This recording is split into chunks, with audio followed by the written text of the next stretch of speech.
Please listen carefully. This is directly impacting my OnlyFans foot career, so I need to get it fixed.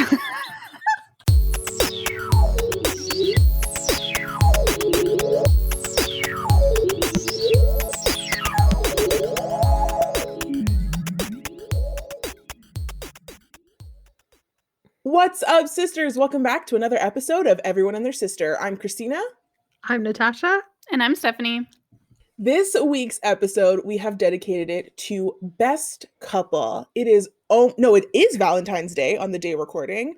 Love is in the air, not for the three of us, but just in general. I'm in love with myself. What are you saying? Yeah, it's true. I literally have my mirror pointed right at me so I can look to the side, see myself. We are recording with video right now, so you can also see yourself there. I know. I need to see myself from all angles. Exactly. One is not enough. I did go on a Galentine's Day date with myself last night where I ordered Cineplex popcorn to be delivered to me again, and I watched a couple movies. Cute. Maybe I should do that when we watched All the Boys 3. Ooh, good idea. Ooh, what if I order it 2 days in a row? That's aggressive. Why not? Yeah, I love me, so maybe I will. Yeah, so back to our episode theme. We've decided that on this Valentine's Day, with this love in the air, in addition to dating ourselves, we want to talk about our favorite couples in books, movies, or TV shows, depending on how we felt. And so going into that, Steph, you are a connoisseur in this topic. I would hesitate to call you an expert just because I've read some of the things that you recommended before and we definitely disagree. However, I cannot deny the sheer volume, the sheer research that you've done on the topic. You 100% out of all of us, you have more like core data than anybody else. So who is your favorite couple? Well, I mean, I knew immediately who I wanted to pick, which is very different from me because usually I can't pick anything to say in my life. But I was like, I know exactly who it is. And my favorite couple of all time, I'm going to say on the record, all time, is Chess and Terrible from a Downside Ghost series. And you're like, what kind of name is that? What kind of series title is that? And I'm like, I would agree with you. I'd be like, it is nonsense. But I'm going to give you background because if one thing in my life I would like for this to happen, this needs to be an HBO series, and I think it would do particularly well. And no one can tell me differently. Like, you cannot tell me differently because I've seen the shit that has been made into TV shows, and this would be the best. And like, I had to write it down, a synopsis, because it's too confusing for me to remember on my own because my brain no longer works the same way it used to. Anyway, so the first book in the series, I have it here with me. You can't see it, but I love this series so much. I bought it in paperback. I don't even know anymore. Unholy Ghosts, number 1. We're gonna say that's right. And if there's a cut in the beginning, it's because I had to change it. So anyway, it's a dystopia future where there was like a big apocalypse where all the ghosts, so everyone that dies becomes a ghost, but those ghosts came back and killed everyone. So like your Nana's coming for you and slicing off your head because as soon as you die and you become a ghost, you become murderous. And you guys are giving me the weirdest looks I've ever seen. Unexpected. Yeah. So because of this, the government and religion no longer exists. And it's now called, so the government is called the Church of Real Truth. They teach witches. So you go to school and you become a witch, which is our main protagonist. Her name is Chess. And you become a witch to kind of keep track and like defend the general public against these ghosts coming back and killing people. So one job that you can have is that people will say that their house is haunted. And if it is, they get money from the government because of the like danger they put themselves in. But Chess's job, she's a debunker, and her job is to prove that they're lying to you. They're lying to the Church of Real Truth to get money from them. So her job is to solve the mystery and like insurance fraud person. She's an insurance fraud witch, basically. And so the cool thing about the Chess is that she's a witch, and like they get their extra power from tattoos. People know they're witches when they have tattoos on them, and that's like the process of when you graduate from the school. That only a select few, because only a select few people have magic in them. So they're all tested when they're younger, and then they go to the school and they become a debunker. But not the funny thing, but nothing's as easy as it seems. So because of Chess, she works for the government, but she also is a functioning drug addict. And she lives in like the bad side of town. It's called Downside. So when you meet her in the book, a big issue is that she owes Bump, which is like the drug lord of her specific city, a lot of money because she couldn't pay for her drugs. So she was on credit. So Bump, he's like, I don't even know the equivalent of him, like the biggest badass drug boss of Downside. So he purchased, because he's a philanthropist, he purchased an airport. But there's Sorry. Pause. This drug lord is also a philanthropist. Yep. And this insurance agent fraud witch is a drug addict. Yeah. Sorry. Do you remember when I was editing our previous episode and I messaged you on Instagram and I was like, Steph, where the fuck were you? I thought I was giving a good. This is the synopsis. I mean, I think this time synopsis, it's because of the plot. Yeah, like I think it's because of the fine. Your synopsis plot is great. What is insane is what's going on in this. I'm not even done yet. I can tell because we haven't even met the love interest. Yeah, I'm getting there. Okay. Please continue. So Bump bought an airport, but so the main goal of it, he's trying to get drugs he's trying to get drugs delivered into this airport, but he can't because of black magic. And guess who he calls up to fix this problem? It's Jess, because she owes him hundreds and thousands of dollars from her drug debts. And in comes the love interest. His name is Terrible. He is the enforcer, the like right-hand man of this guy named Bump. And he joins her in trying to solve the issue of like, what's going on? Why can't these planes land in this airport? And guess what? They get closer and closer. But I'm going to say this is a 5-book series. This broke every rule that I ever hate about every romance novel. It's a friends to lovers. They don't get together in the first book. They don't even get together in the second book. They get together in the third book. There's cheating involved because for a brief time, Chess gets into a relationship with the competing drug lord's son. His name's Lex. so that's an extra Yep. So that's a big issue, and cheating, lying, literally everything I hate, but I'm like, I'm obsessed with these two and I love them to death. They call it Terrible. The main descriptor is that he's really, really ugly. Like that's what everyone's afraid of him, because he's like beat up because he's been in a lot of fights, and everyone's like, oh, so terrible. That's how we got his name Terrible, because his parents died at this like apocalypse situation. So he was an orphan, Chess was an orphan, but they obviously went on 2 different paths. And guess what? I love them. I love them so much. This is the best series I've ever read that like shows you like once you get together, it's not all sunshine and daisies, because guess what? She's got a few problems she needs to work through. Just a few. Just like a light drug problem she needs to work through. But it's like interesting to show like you can be a functioning drug addict and like how do you deal with that? Well, also, I'm so mad because there's one book. The last one I think came out in 2014, 2015, and I'm waiting for it. It's been like 6 years. I checked the author's Twitter constantly, being like, where's the next book? But yeah, they've had terrible lives each individually. So there's a lot of like angst and like emotional trauma that they need to work through, but they found each other and they're working through it together. Different components of this series, I think, would be an excellent TV show because you have so many characters you can follow. Someone needs to make this a show. I think it would do extremely well. And like I've told many people to read this series, and I don't think many people have. Guys, are you interested? Would you want to read this now? I mean, like I definitely would read this now, but I think I would be confused what reality is. Like it sounds mind-boggling in so many ways. Literally, if it was like if tomorrow happened and like we all started to die because ghosts were coming up from the dead. Also, so the component of that is that everyone who's dead is underneath the church in like a prison cell, basically. So are they like they're corporeal then? Like they yeah. If you can pick up they can't. I assume they can't kill you if they're not. I think I don't know. Maybe they're selectively corporeal. If they get their hands on a weapon, they can kill you and all that jazz. Okay, so like, but can they move through walls? Yeah. What the fuck?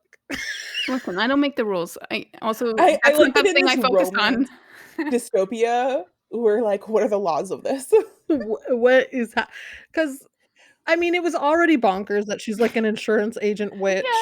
It's got like, okay, what I'm getting is vibes of 365 Denis with like the whole like rival dates the other mobster's son or whatever. It's got that But vibe. not as And then, problematic as that.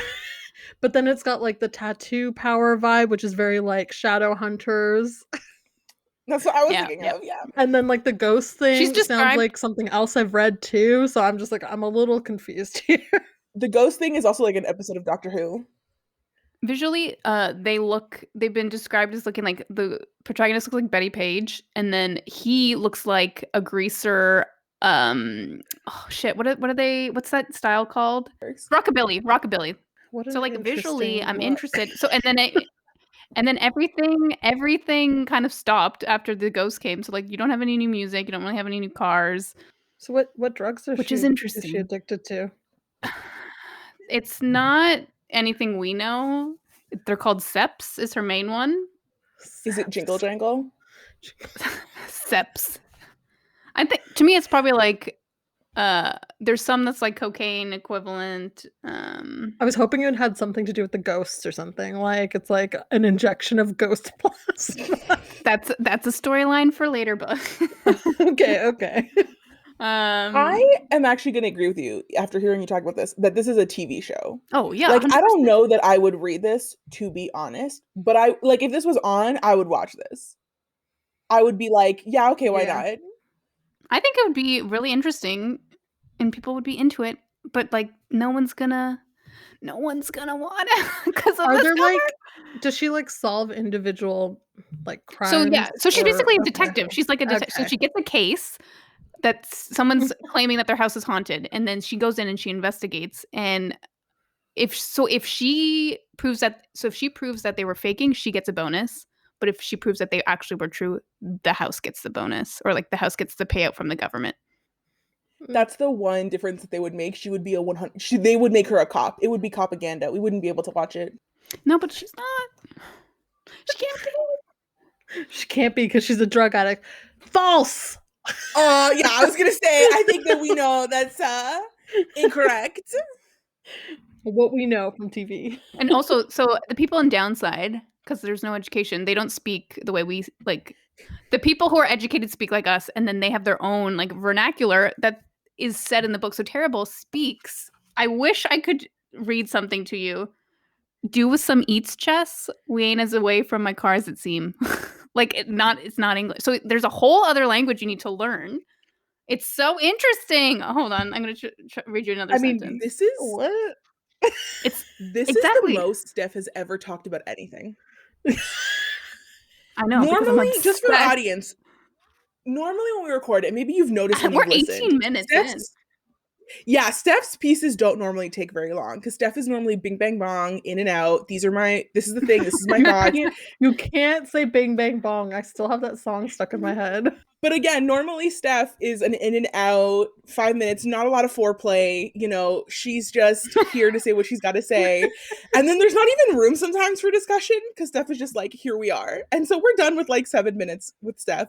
We are at the 20-minute mark almost, and she's still going. I am impressed. So does this couple have sex scenes in the books? Of course they do. It's Of Steph. course. But I mean, okay. like, I don't know. Okay, here's the thing. No, she picked a chaste couple. Listen. So like first book. As I've mentioned previously, this was a friends to lovers situation, right?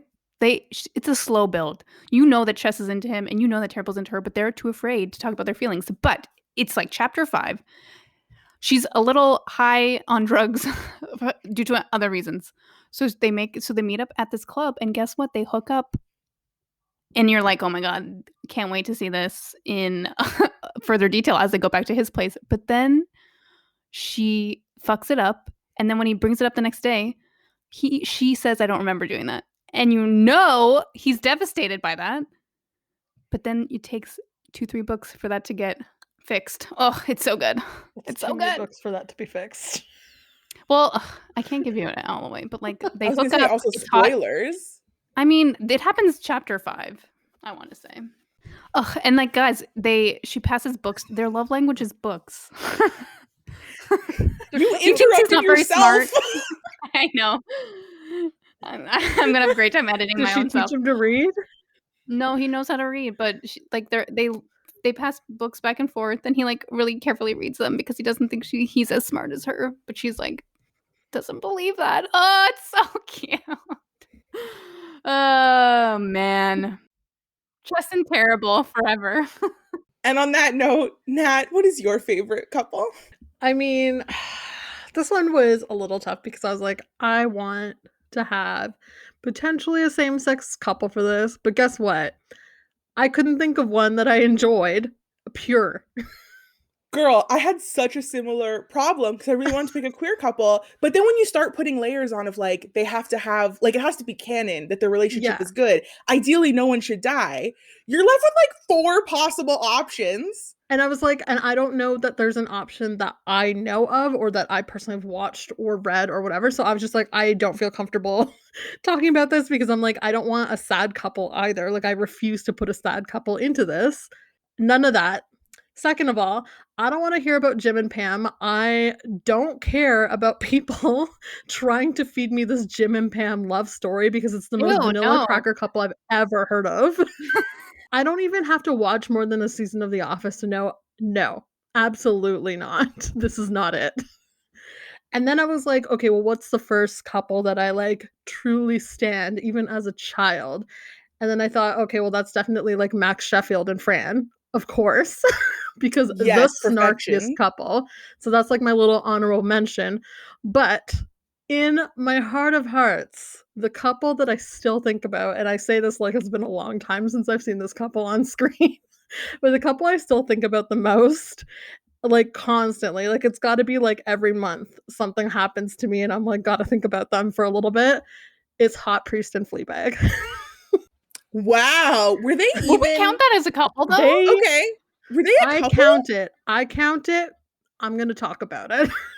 But did they? I Listen, forget. Please go. listen. So I'm hesitant to talk about Fleabag a little bit, so I'm just gonna add like a little like piece here. I think talking about Fleabag takes away from a lot of the power of the show itself. So if you haven't watched Fleabag, skip over this part, is what I'm saying to whoever's listening. Because I think like if I go into it, it's gonna reveal too much, and if you haven't seen it, then it like, I don't know. It'll take away from the story, I think. Personally, that is what I believe. But if you don't care, just listen, whatever. But Fleabag, Hot Priest. There is just something about Andrew Scott's chemistry with Phoebe Waller-Bridge that is like insane. It's too much for me. I think about it a little bit too much. I watch videos of it on YouTube, like just like constantly. It's a constant thing. I don't want to talk about it. Do I remove it from my history playlist? Yes. Because I don't need people to know that I've literally watched 10 minutes of them just doing stuff. It's fine. Don't worry about it. That sounds horrifying when you phrase it that I way. know, I know. I'm talking about from the show, okay? From the show. It's I'm not stalking them and then watching That's not what watching I meant. Watching 10 minutes of them doing stuff sounds like there's some secret like porno out there that you were like, oh, I just, God, I wish. it's my history on there that I'm just watching 10 minutes over and over and over again. Okay, so a little bit of background about Fleabag. If you've been living under a rock and don't know about it, it's basically Phoebe Waller-Bridge's character, who is the titular character, if you want to say. She is somebody who's like narrating her view directly to you as she breaks like the Fourth wall. fourth wall. I was gonna say the fourth dimension, and I was like, no, that sounds too sci-fi.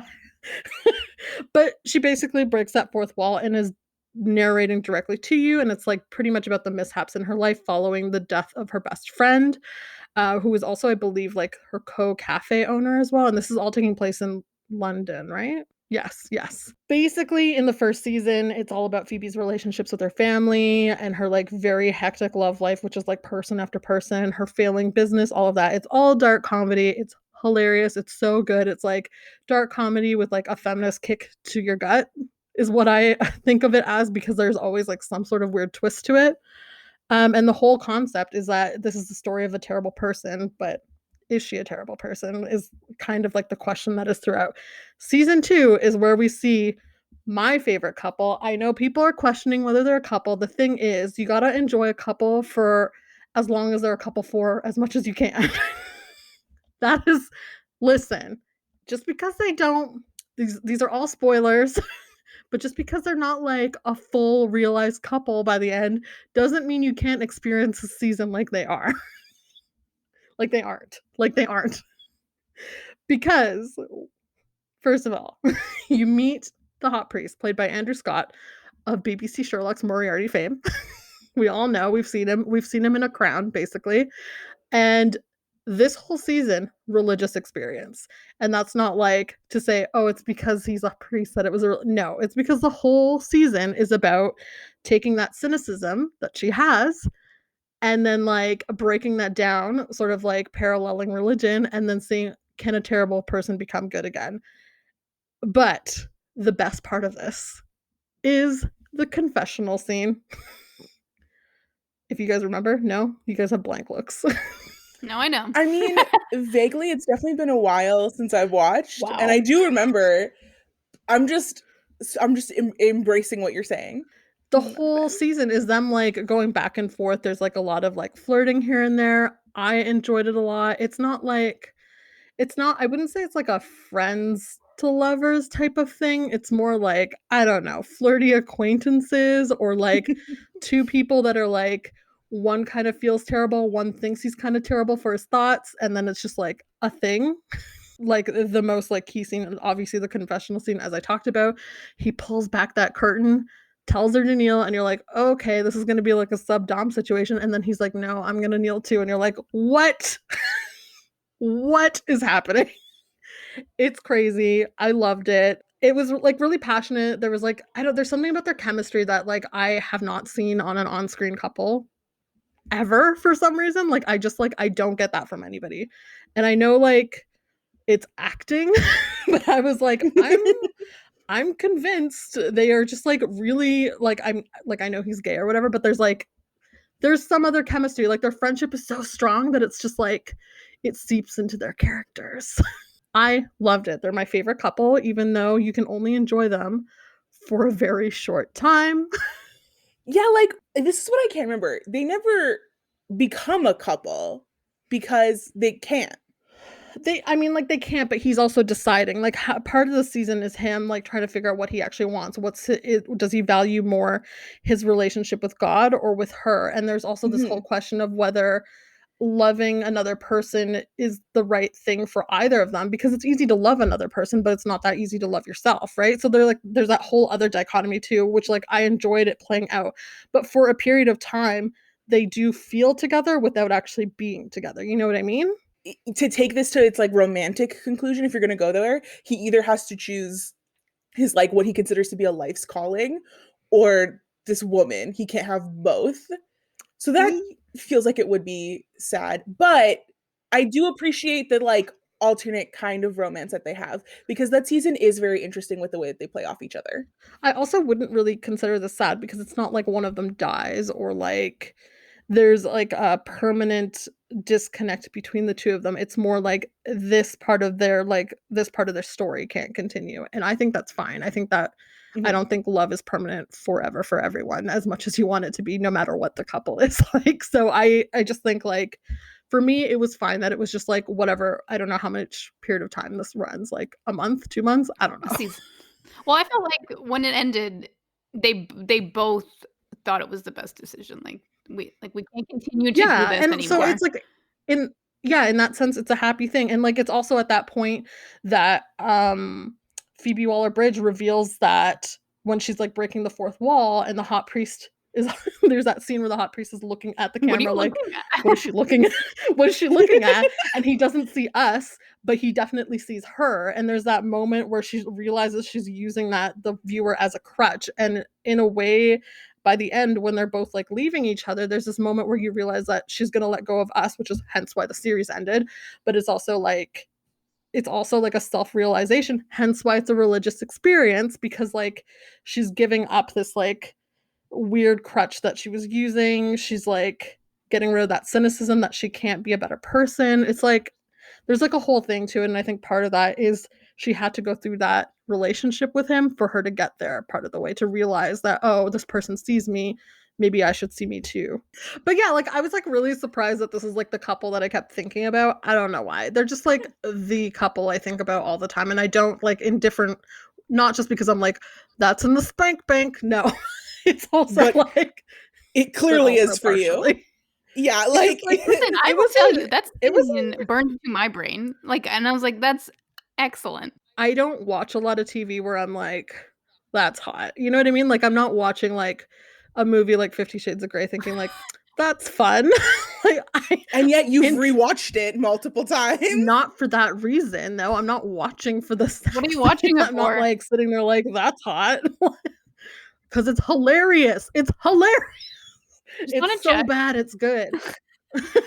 Like this is different. Like I will specifically seek out this scene because I just It's good. it's so well done. You know what? She knows what she's doing. She knows what she's doing. Ticks the boxes. Christina, what's your couple?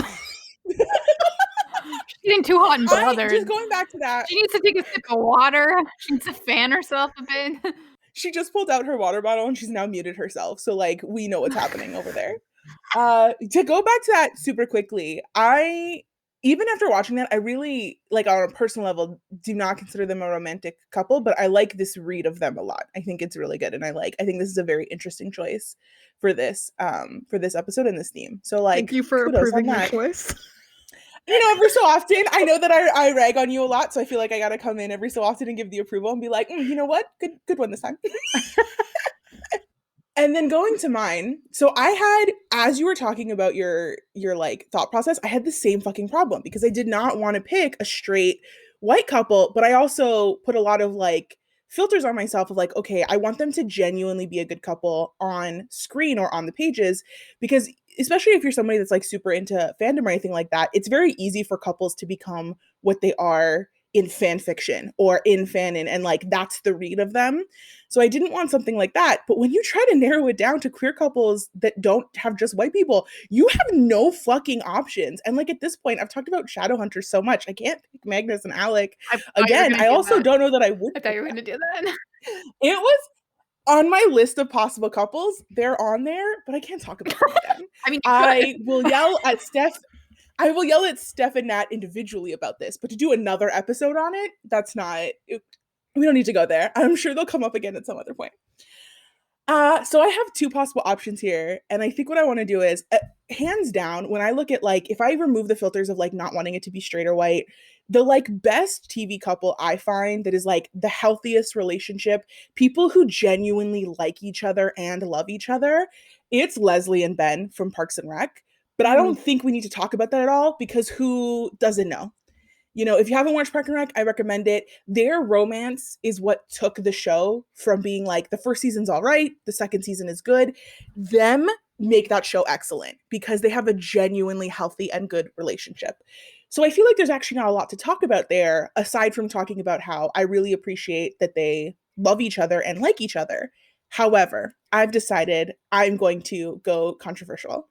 I am going to use this episode as a soapbox. And I'm going to talk about the most controversial couple process thought that I have. And I will say, I do not think that this is the best couple in all of media, but I do think it was one of the best couples on this show. And I think they're highly underrated. And I think people do not give them the appreciation that they deserve. And so we are talking Gilmore Girls, and we are talking Rory and Logan. We're ready to fight. I can hear the audience now. You're screaming at me. You're like, excuse me? Jess Marino is right there. How dare you? And I'm going to say this right now. I'm speaking this into your hearts because I understand you. Okay? You were a teenager. You were watching Gilmore Girls. You saw yourself in Rory and Lane quite a bit. Book nerds. And then Jess came in and he was the hot bad boy fantasy of your dreams because he was a bad boy, but he also read and he wore a leather jacket. Hear me out. Just because you want to date Jess doesn't mean he was the best option for Rory on that show. I guess I can settle for that. Here's why, and I'll get into it. Here's why I think that Logan was the best one for Rory on that show, and here's why I actually like the way that their relationship progressed. First of all, Steph, it's a enemies to lovers I know. situation. I don't know when's the last time you watched, but when they start off, they do not like each other because Logan, and I'll admit this, he comes in hot as a dick. He comes in with his money and he barely sees Rory. He thinks that she's hot. That's about it. But he's just living his best rich boy academia life, okay? He's being a fool. They dislike each other. And Rory is at her best when they first meet and she decides to write a story on the secret society that Logan is in because he's a rich boy at Yale. And so she decides she's going to write a story about, I can't remember what they're called, but it's the Skull and Bone Society. They're like some literati nonsense. You can picture Rory on top of a wooden pier about to jump off with an umbrella. Yes. Tell me to this day that one of the most iconic scenes in Gilmore Girls is not that scaffolding scene. Okay? For people who haven't watched, or if you need a little memory jog, what happens is they know each other slightly, but Rory has now decided she's trying to write this story. And Logan, who at this point is like kind of into her, but is still just kind of playing along with this idea, is like, okay, Ace, because that's what he calls her because of Master and Commander, which is not a great vibe, but it's what's happening. He invites her as a journalist to come see what they're doing as part of the secret society for her to live a little. And she wears the blue dress and they go on the scaffolding and they're jumping with harnesses attached to them and umbrellas.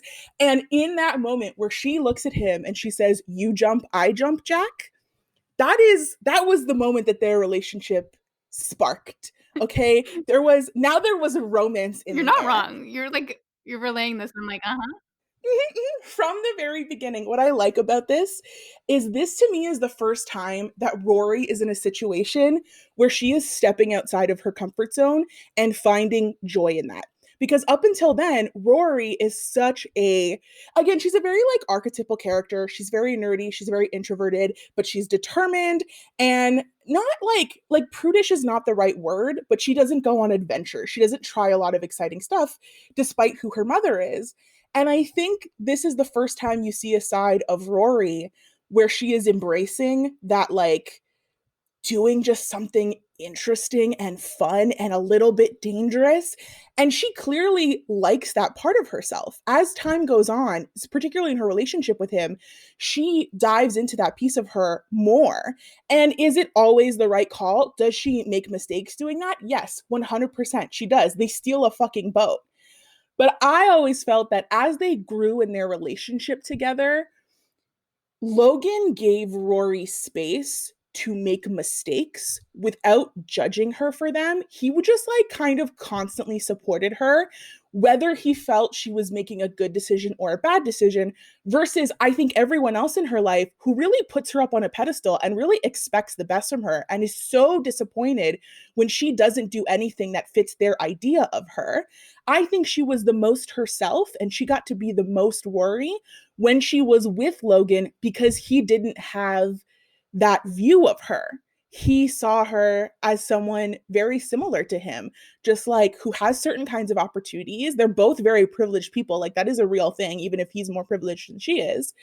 But he loves making mistakes and he knew the value of just getting a chance to like fuck around and find out.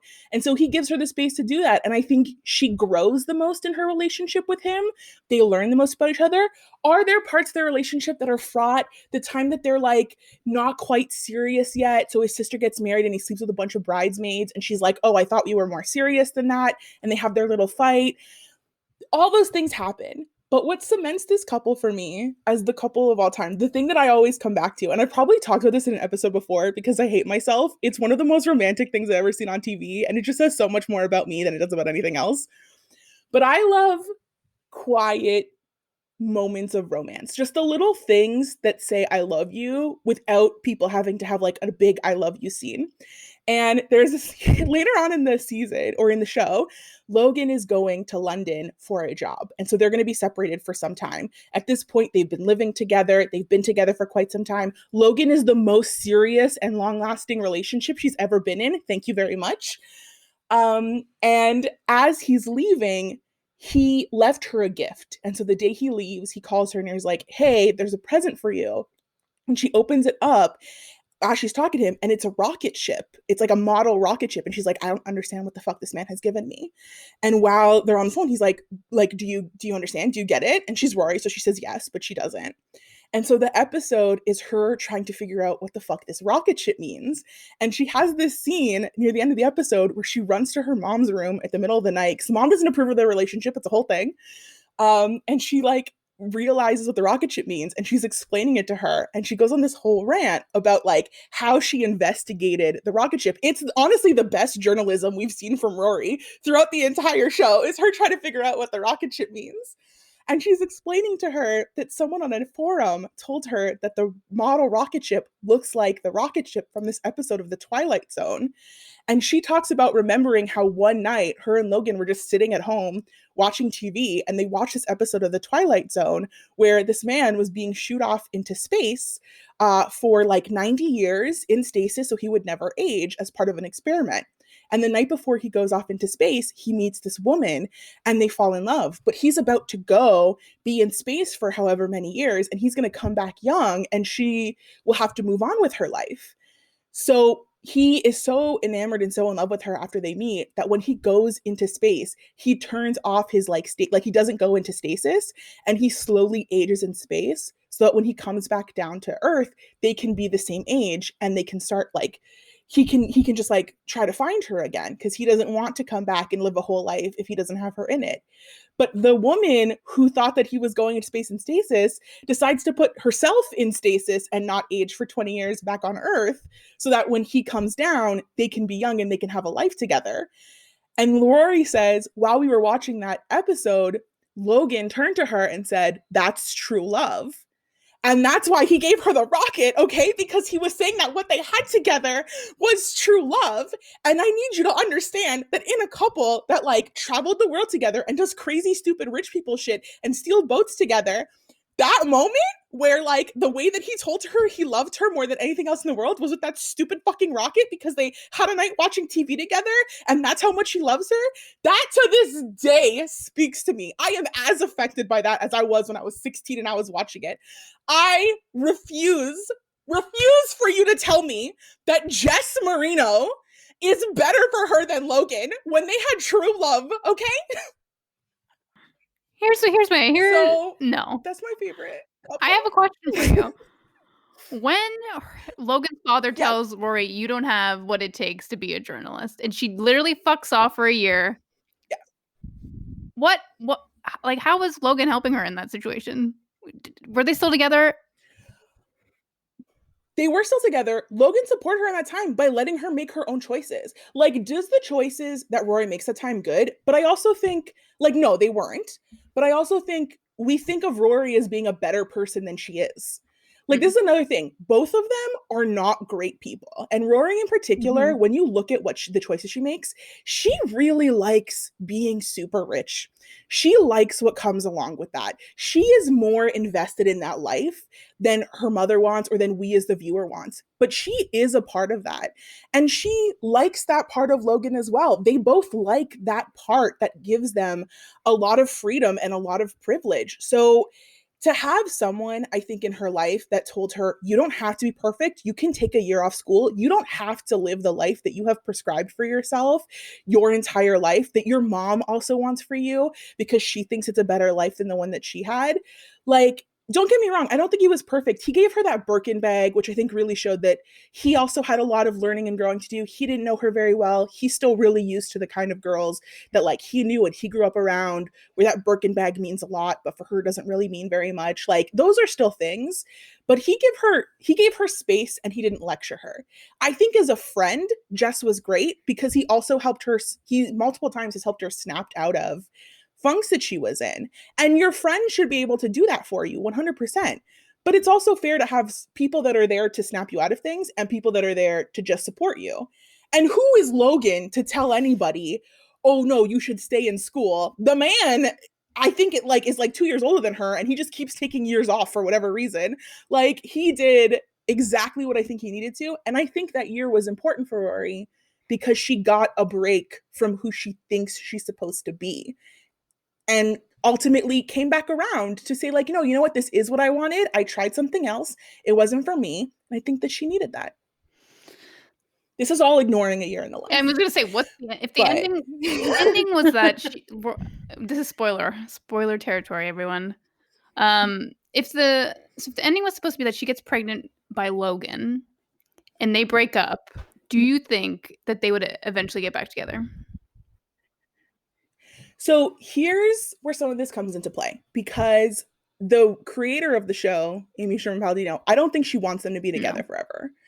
But I think the people that took over the show did, because even when they break up in the initial final season, they don't break up because they don't love each other. They break up because they're in different places in their lives. Logan is ready to settle down and have a family and try something that he never expected for himself. And Rory is ready to start her life. So I don't love how they ended up breaking up, where he kind of gave her an ultimatum that I don't really think made sense for him. But they're in two different places. She's ready to start, he's ready to like begin a different kind of chapter. So that they come back to each other in A Year in Their Life is both very amazing for me as the one of the few shippers on earth for them, but also a slap in the face because they were cheating on their respective partners. That was super fun. I kind of like the goodbye that they had for each other, because I do also agree you can have a great romance. It doesn't have to be the romance for your entire life. It doesn't have to be the person that you're with.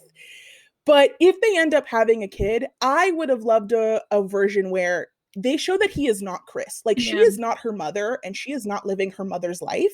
Yeah, I agreed. think in the way that I view those characters, I think Logan would have come back. I think they would have started that family together, because the reason that I believe Logan is with this like woman that people want him to be with and not somebody he genuinely wants to be with is because in the way they've created Logan, if it's not Rory, he doesn't care. Like, he will do what his family wants if he can't have what he wants, and what he wants is Rory, and he wants that life that they were building together. He's not going out and finding somebody else to do for him what Rory did. He was like, well, what's the point of fighting the like expectations people have of me? If I can't be with the person I want, I might as well just live what everyone wanted. And then he like picks that blonde girl and then he cheats on her with Rory. It's like a whole thing. It was a situation of getting everything you've ever wanted and hating every moment of it as somebody who likes them as a couple. I feel so strongly about this. To this day, I love them as a couple. I'm still, that's true love, okay? It's rocket ship. I like that you talked about cheating, and I'm like, in my book, I'm like, it's only okay when they do. The fact that cheating goes on, or is like an aspect, but like it's like I don't know. Commit to Rory 100%, 110%, Logan. Just do it. He tried. He tried. He tried. He committed to her. He gave up. Here's what I like. He gave up a lot for her, but also for himself. Like, he gave up a lot so that he could live a life that he wanted, whether it included her or not. They undo some of that when you come Yeah, back to A Year in the yeah. Life. But like, he told his dad to fuck off, that he would figure out what he wanted to do on his own. He didn't want to be just like his father's clone. But the catalyst for him coming to that decision was his relationship with Rory, and he wanted everything with her. He wanted that. And to be fair, she had just graduated Yeah. university and she wanted to go and to be a political correspondent. So I think it, like, even though it made me sad, I think it made sense they broke up. But I loved their relationship. I could see them being together forever, because I think that, again, everyone else in Rory's life thinks she needs to be perfect. Logan knows that she doesn't. And then, but opposite, Rory expected more of Logan than anybody else did, but in a way that was true to who he is as a person, and not just expecting him to be like the perfect version of who they want. Rory gave him space to be the best version of who he is. So that is why I like them together as a couple. I do not feel that Rory and Jess do that for each other. I think Jess was at his the best. End of your TED Talk? This is the end of my tech talk. Jess was at his best when he was not in a relationship with Rory and hadn't actually seen her for a year. So think about that as well. I do agree. In A Year in a Life, Jess was at his best, and it definitely kind of changed my mind about them. But I also think it's because she didn't deserve it. She doesn't. I fully agree. Jess, away from everything, becomes a really great person. I don't think their relationship would work, because I don't think Jess could give her the things that she wants, and that's fine. She wants some things. that are kind of unreasonable because of the access to money that she had. But it's like if my friend told me I'm hooking up with my ex-boyfriend who's dating someone currently, I'd be like, "You're out of your fucking mind. Stop doing that."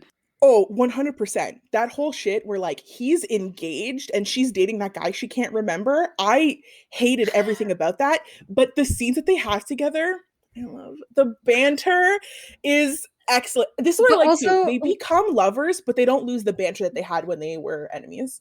all I can think is, like, Gilmore Girls really missed out on what could have been the best couple, though. Let's be Mhm. real. Like, the Mhm. true enemies to lovers couple was Paris and Rory this whole time.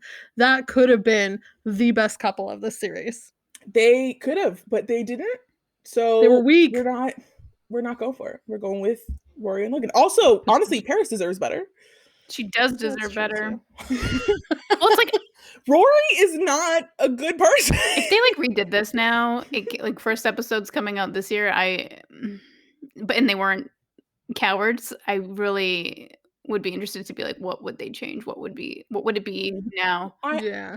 I think what would have happened is they would have had like a fling a night together. I still think Rory and Paris. I don't think we're at a point yet where people aren't enough cowards to make them a couple, but she would have had a little moment in college. Yeah. Which makes it worse somehow. Yep, that's what TV would have done.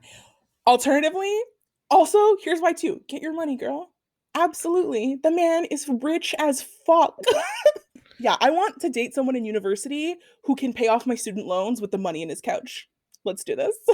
So that's my Logan and Rory spiel. I've said it many times over the course of my life. Nobody ever likes it. They're always like, "Excuse me, but Jess." And here's what I have to say to you too, as well. If Rory is dating Logan, Jess is free for you. So there you go. Go find him. He's available. Go find him at his hipster bookstore. Yeah. So that is my couple. Here's the thing. If you're listening, I'm here for your arguments. You can please go onto our Twitter and our Instagram at EatsCast on both, and you can disagree with me. And why I like that is then we'll have engagement on those platforms. And I'm happy to let you know that you're wrong in those. So please please tell us how you feel and why you feel Jess is the best. And I'll reiterate point after point about why you're wrong. But you're free to love him for yourself. Just acknowledge that that's what's really happening. But also, if there's another couple out there, like, I want to know about it. Do we have any queer couples that would actually fall under this? Because, like, Yeah.